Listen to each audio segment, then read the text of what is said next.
John Lacossi here, InternetMarketingExperience.com, along with Phil Nicolosi, JD of Internet Legal Armor. We are going to do a video today about how to make advertising claims that comply with the FTC laws. So this is actually something that's really important, and people, when they're marketing on the internet, don't always have this at the forefront of their mind, which is why we felt it was really important to do a video about this.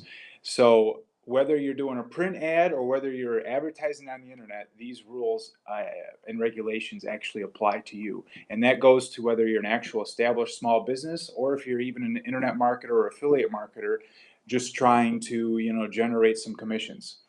So, Phil, let's talk about this based on a framework layout that you have in a blog post here on internetlegalattorney.com. Yeah, my law firm website, main blog. So let's go ahead and talk about this a little bit. So there's three things, Phil. Ads must be truthful and not misleading. They must have evidence to back up any claims made in the ad, and they cannot be unfair, right? Yeah, that's basically essentially right. And what you've just recited are the three basic tenets, if you will, that the FTC puts forward in their own guidelines of advertising, not just online, but anywhere.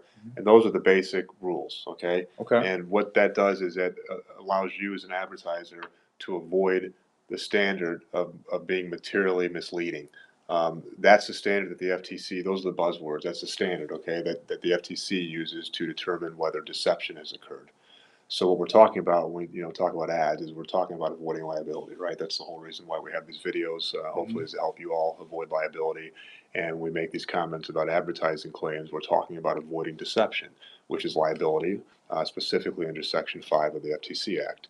So what you've just recited are the basic rules that I've laid out, or the FTC has laid out, and that I recited in a framework blog post that I put together that kind of is handy to keep in mind whenever you're making a claim online on your website or anywhere really, just to kind of understand, make sure they're truthful, not misleading, have evidence, and make sure the claims themselves aren't unfair. And we're going to get into how you can go about doing that. All right, Phil. So let's go ahead and dig right into the foundation here, the 7 points that you made in your blog post about what somebody that's a small business or an internet marketer can do to keep themselves free of being deceptive with their practices. Absolutely. Okay.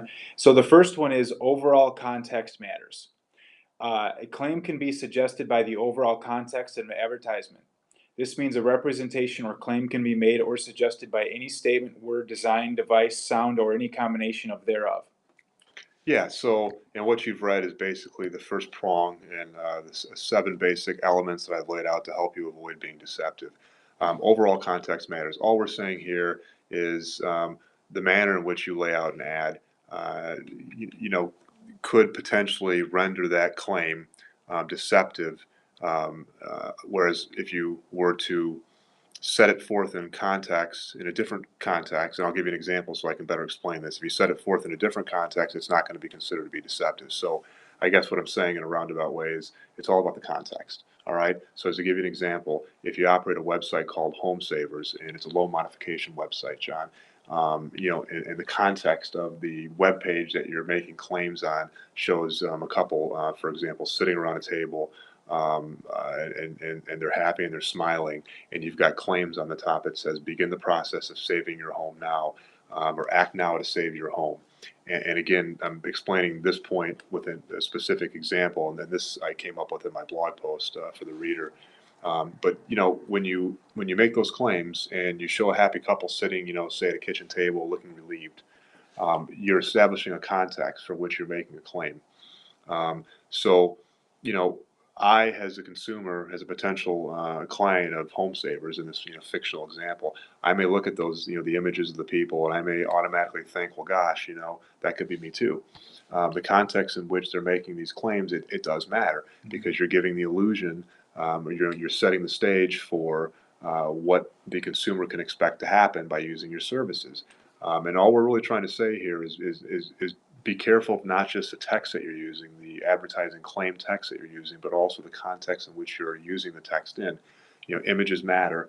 and the overall look and feel, if you will, of what you're getting across, the whole overall scope of the claim that you're trying to make, not just the text, but the images and the background and the way that you're presenting it, the context, right?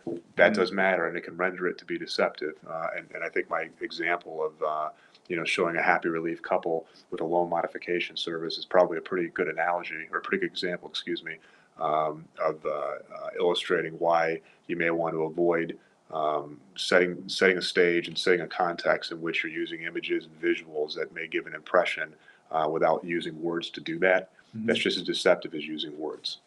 Interesting, Phil. Yeah.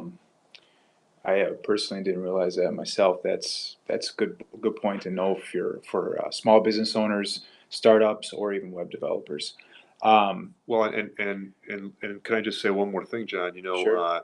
There was an actual case, Beneficial Corp versus the FTC, and I'll just read a direct quote from that case. A tendency of the advertising to deceive must be judged by viewing it as a whole without emphasizing isolated words or phrases apart from their context.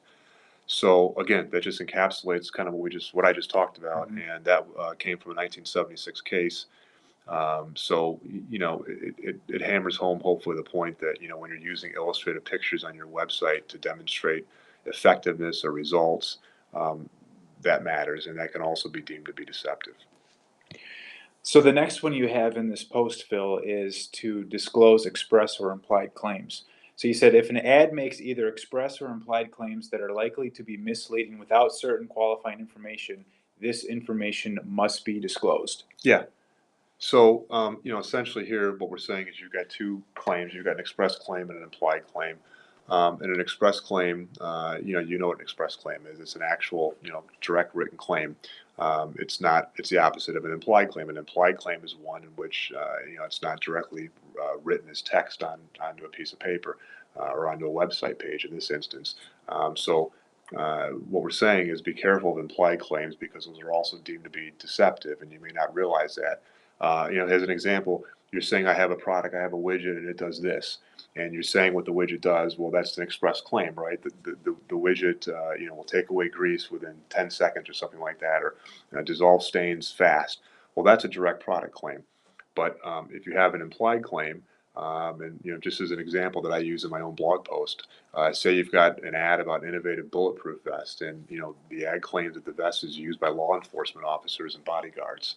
Well, there's an inherent implied claim there's an inherent implied claim in that ad that you've made, because if you're saying this is used by law enforcement officers and bodyguards, it could imply that it stops bullets, and that's the reason why this bulletproof vest is being used, because hey, we want to stop bullets and it's effective for that purpose. Now you better hope that the vest really is a bulletproof vest and it's effective for that purpose, because you just made an implied claim that that's what it's used for. Mhm. Very very well may be effective and it could be used for that purpose, but Sure. when you're saying that professionals and bodyguards and law enforcement people use this product, it is an implied claim, and the average consumer is going to take away from that they're using it for the specific purpose of stopping bullets and that it's effective enough in their pursuits. So it should be for you too. So that's an example of an implied claim. Um, you know, I could go on, but I've got a blog post on this, and I've got numerous examples that kind of break this down. But I think the viewer here gets the idea that implied claims are just as dangerous as express claims if they're deceptive. The next one you have here, Phil, is to not leave out important information. So a claim can be misleading if relevant and material information is left out. Yeah, that's right. Absolutely. And again, this is a pretty simple a pretty simple structural element to avoid deception. If you need to mention something very important for the reasonable consumer to make a purchasing decision, Mhm. you need to include that. You need to qualify the claim. Now, I give an example here, which I think we can recite for purposes of this video, which may be pretty illustrative. If you've got an ad for a revolutionary new speaker, and you sell it from your discount stereo web store, say the website boasts that the speakers, can achieve a 98% efficiency rating. But the problem is, John, what happens if that rating isn't able to be achieved with every single type of stereo receiver? You need to mention that to the consumers. If there's new models of speakers out there that can achieve the same rating, but only if they're used in conjunction with certain receivers, then maybe these speakers are considered to be high end and aren't common. And in this example, since the stereo receiver required is not uncommon, you need to disclose that because you're making a broad sweeping statement in the beginning that you can achieve 98% efficiency rating with these revolutionary new speakers, but you may need high end equipment to achieve that. Hmm. And I think that's actually a pretty relevant example with today's many of today's people that would be many of today's online operators that might be making ads similar to this, where they may not be telling the consumer the whole story. A lot of it has to do with electronics. Actually, you've got component parts, and it's a really good example because things get left out and that are really important. That you might think, well, I'm not lying. I'm not being deceptive with my statement. No, you're not. But you're not telling them all the information they need to know that would allow them to say, okay, maybe I can achieve a 98% efficiency rating, but maybe not with what I have currently, and I have to go out and spend money to achieve that. You're going to want to know that as a consumer. So don't leave important information out when you're making these claims. It's just as deceptive as lying and making an express claim that isn't true. So Phil, the next one you've got here is material claims. In order for a claim to be materially misleading, the claim or any information left out must be important or significant to the consumer's choice to purchase the product or service. Yeah. And again, this kind of is a continuation, on leaving important information out. The FTC presumes that express claims are material, but what we're really saying here is um, for your claim to be materially misleading, and if you remember in the beginning, we talked about that standard. Um, uh, the claim or any information left out, as you just recited, must be important or significant to the consumer's choice. So, again, going back to the last example we used with the electronics and the stereo efficiency, if it's not important to the consumer's choice, if it's not material, right, Hmm. then that's a different story. But if it's material to their choice, and I've already talked in the previous example about consumer choice and what they may or may not visualize when wanting to buy that product, their expectations. That's what you have to do. You have to make sure that you put yourself in the shoes of a reasonable consumer, and if there's information that you think you'd want to know that you think would be really important to your purchasing decision, well, you've got to include that. And if that information isn't material, isn't that important to the purchasing decision, then it's probably okay to exclude it, and it's not going to be considered to be material and misleading.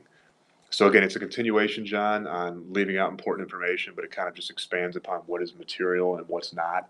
Because again, we're talking about avoiding that single standard in the beginning that we mentioned of materially misleading and avoiding deception. Because anything that's materially misleading is a deceptive claim, and that's a violation of Section 5 of the Uh, FTC Act. so the next one you have here, Phil, uh, is interesting. I mean, substantiating your claims. So advertisers must have sufficient evidence to support any claims made, or the claims are deceptive. So they must have concrete evidence, or it's deceptive. Yeah, Plain and absolutely, simple. absolutely. Yeah, I mean, and again, the easiest way to explain this is just to go to an example I already have on my roadmap. Say, you operate a website and you sell energy drinks, and some of the claims that you're making is that your product is going to give your consumers energy lasting all day, or that maybe you might say something to the effect of it'll get you through your workday, right? Mhm. Well, I mean, how do you know those claims are true? They've got to be backed up by actual clinical studies. I mean, you've got to actually have verification by way of scientific studies that the product that you're pitching here actually will achieve the long-lasting daily energy levels that you're claiming that it will. Um, Pretty simple. I mean, if you don't have anything that backs up the claims that you're making, it's going to be considered to be deceptive. You can't make claims not substantiated, and I think that's common sense, of course, but it's worth mentioning as part of the roadmap is always substantiate your claims. Now, I think, John, to expand upon this, it's important to let the viewer here understand what the FTC is going to look at in terms of helping you determine the appropriate amount and the type of substantiation necessary. Because you might be watching this and saying, well, that's great and it's common sense, but how do we do it? Well, the type of product and the type of claim are really what you want to focus on.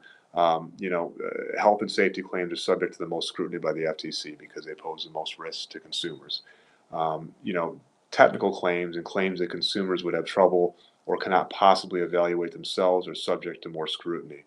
So again, when you're talking about those types of claims, you're going to want to have as much documentation, as much backup, as much evidence backing up your claim as possible, because they're going to be scrutinized the most.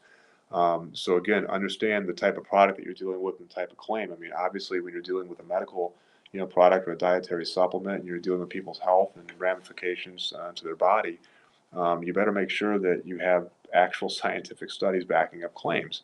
Um, you know, uh, other types of claims that you make, may dictate the level of substantiation you have to make. But the bottom line is that don't make claims that are untrue. And some claims are going to be scrutinized, and some products are going to be scrutinized more than others, such as health claims. So make sure you always have reliable and credible scientific evidence for those types of products, and anything else. For instance, going back to the energy example that I use, reduces your, well, let me give you a new example, because I want to adequately explain to the viewer what the FTC might look at. So when we're talking about the type of claim, again, if you've got a technical claim that consumers may have trouble or can't evaluate themselves, for instance, it reduces, my window reduces your energy cost by 30%. Okay.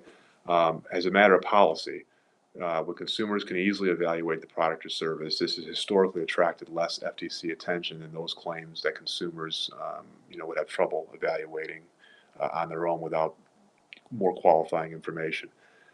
So, understand that the FTC will examine those claims that require more knowledge on the part of the consumer, or more knowledge that you have to impart on them to make a more qualified purchasing decision, more so than other claims that don't require that advanced knowledge. So when we talk about substantiation, understand what is it that I'm selling, and what claim am I making in conjunction with what I'm selling, and what do I think I need to provide to back that up.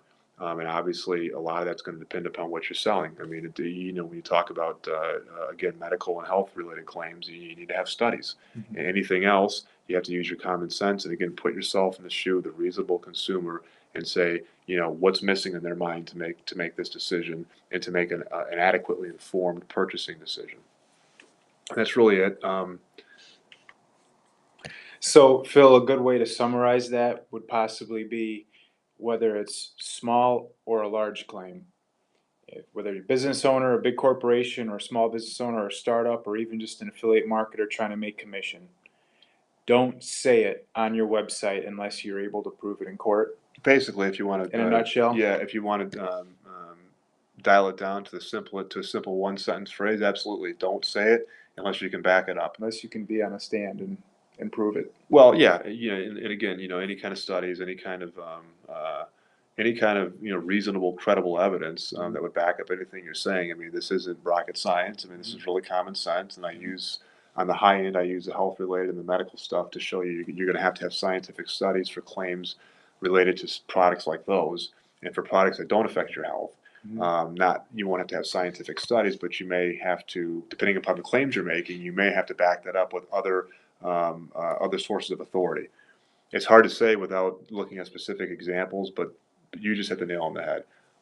What types of products are you selling online, and what claims are you making in connection with those products? And that's going to dictate the level of substantiation that you have to make. So, Phil, the next one actually gives us a little bit of insight as to how the FTC would actually view an advertisement. So, it's the reasonable consumer standard. The FTC will always evaluate any advertisement from the point of view of the reasonable consumer, quote unquote, reasonable consumer. Right. So, can you go into some detail about that? Well, we've kind of talked about it. You've heard me mention the reasonable consumer and informed purchase. And again, this is pretty simple.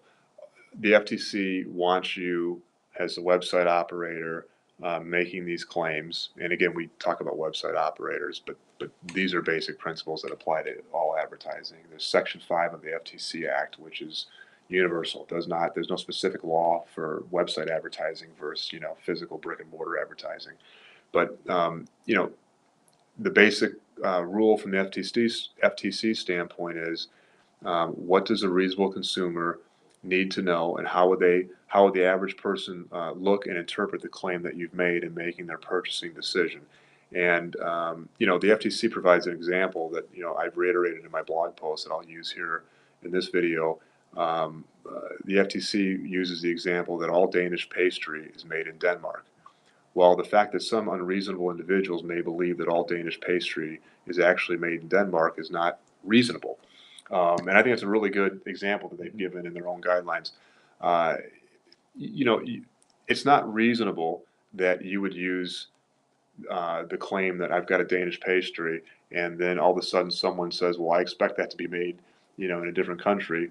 In this case, of course, Denmark. That's not reasonable for that consumer or any consumer to think that. So what the FTC is saying is, you've just got to put yourself in the shoes of a reasonable consumer and what you think he or she may believe when looking at the claim that you're making in connection with the product or service and the overall context. What's a reasonable consumer going to think? Right? Mm-hmm. Again, common sense. I mean, just as a website operator or as a person in charge of devising these claims or maybe reviewing them for compliance, you just have to understand that it's all about a reasonableness standard, and you can't worry about what unreasonable people may think. Mm-hmm. You don't have to guard against that because that's a little too much. But you just have to worry about what you think your fellow reasonable person would think in looking at what you've put down on the web page for the claim. Um, and we don't need to really expand upon it any more than that. I mean, again, the idea is just put yourself in the shoes of whoever you're trying to reach out to with your advertisement slash claim, um, and use your common sense. And how would that person view what you're saying within the context of which you're presenting it? And we've talked about missing information. We've talked about all these different things, and what the reasonable consumer standard prong of my roadmap does is it kind of hopefully ties everything in together and says, all right, out of all the things that you need to do or you need to add or you need to not do to make this claim not deceptive, just make sure that whatever you're doing, it's all got to be done within the purview, within the mindset of what a reasonable person might think when viewing all this in connection together. And it's as simple as that. And if you use your common sense and you're able to do that and put yourself in the shoes of your own consumers, I think you're going to be in good shape. Cool, Phil. Really good. Yeah. The last recommendation that you have here, in order to avoid deceptive practices, is to know when a claim is subjective or an opinion. So we're puffing. So the FTC generally will not bring advertising complaints based on subjective claims that consumers can judge for themselves, i.e., claims based on taste, feel, appearance, or smell, opinions, or obvious exaggeration or puffing. Yeah, and again, I hate to use the word common sense again, but sometimes some of these standards that the FTC wants you to follow is common sense. And again, all we're saying here is that you can exaggerate a little bit. And again, this comes full circle back to the reasonable consumer standard. I mean, you can exaggerate a little bit as long as you understand that the reasonable consumer would understand that it's puffery. That's an exaggeration, and it's not literally true. It's only when something is literally true, or the reasonable consumer would deem it to be literally true, would you then have an issue with deception. So all we're really saying here, say you say my candles smell great. They smell wonderful. Well, whether that's true or not is subject to somebody's opinion, Right. that wants to buy or not buy your candles. But whether they smell great or they don't smell great is not really the issue. That's Mm-hmm. not going to get you in trouble. It's subjective. It's an opinion, right? Mm-hmm. Come eat at Charlie's Subs because they're delicious. Well, maybe Charlie's Subs aren't delicious to you, but that doesn't mean that it's deceptive because you say that my sub shop is delicious.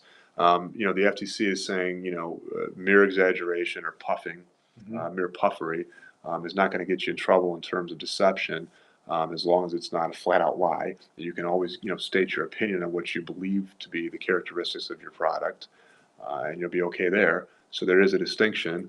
And I'll even, there is a case, American Italian Pasta Company versus New World back in 2004. I'll mention it. I have this on my blog post in my roadmap here. And the court in that case stated that in order for a claim to be false, it must be, quote, a specific and measurable claim capable of being proved false, quote, end quote. So, when you say the phrase America's favorite pasta, Well, the court determined that wasn't a statement of fact. It was considered subjective and vague puffing. Of course, to me that's common sense, but apparently back then when they litigated this, people didn't think that it was.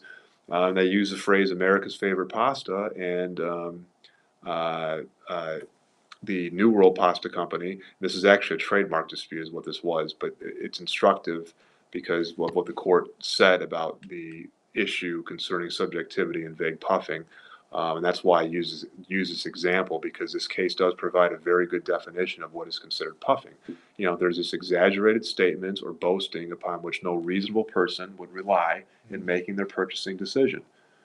And again, we're tying full circle back to what you or me, as a reasonable consumer, would do and would think right before we make or don't make the purchase of the product in which you're making an advertisement, the website operator is making an advertisement or claim regarding. So again, we're talking about puffery, opinion, subjectivity, and all we're saying is you can do that.